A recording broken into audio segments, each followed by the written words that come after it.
नमस्कार दोस्तों।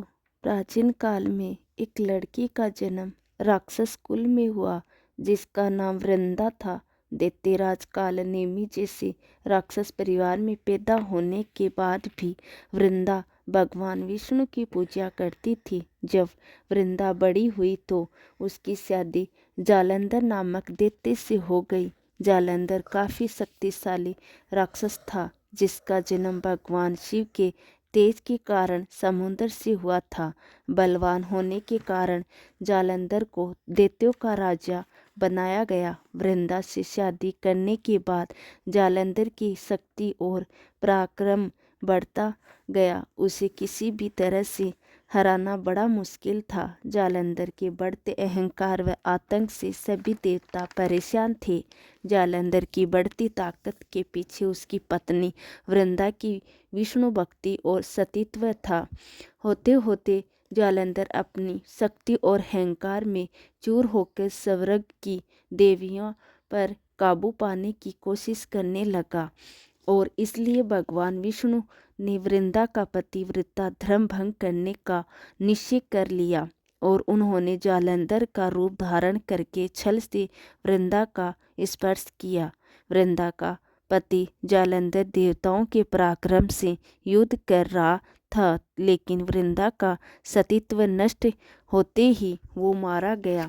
जैसे ही वृंदा का सतीत्व भंग हुआ, जालंधर का सर उसके आंगन में आ गिरा और तभी वृंदा को भगवान श्री हरि विष्णु के छल का पता चल गया और उन्होंने भगवान विष्णु से कहा, हे नाथ, मैंने पूरे जीवन आपकी आराधना की और आपने मेरे साथ ऐसा क्यों किया। इस प्रश्न का उत्तर श्री हरि विष्णु जी नहीं दे पाए और वृंदा ने भगवान विष्णु जी से कहा कि आपने मेरे साथ एक पाषाण की तरह व्यवहार किया। मैं आपको श्राप देती हूँ कि आप भी पाषाण बन जाए।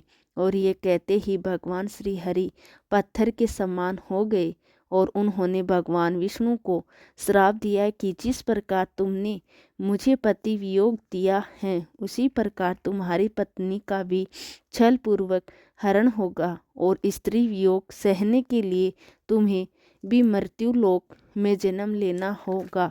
भगवान श्री हरि विष्णु के पत्थर बनते ही सृष्टि का संतुलन बिगड़ने लगा। तब देवताओं ने वृंदा से याचना की वो अपना श्राप वापस ले ले।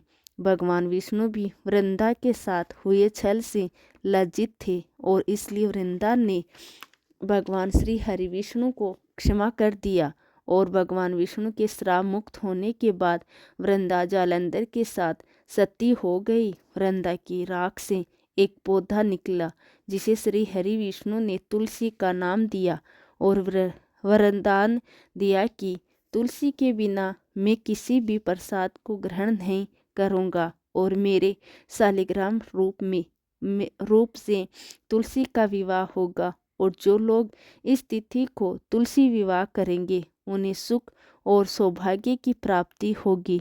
तो दोस्तों, कैसी लगी आज की यह कहानी?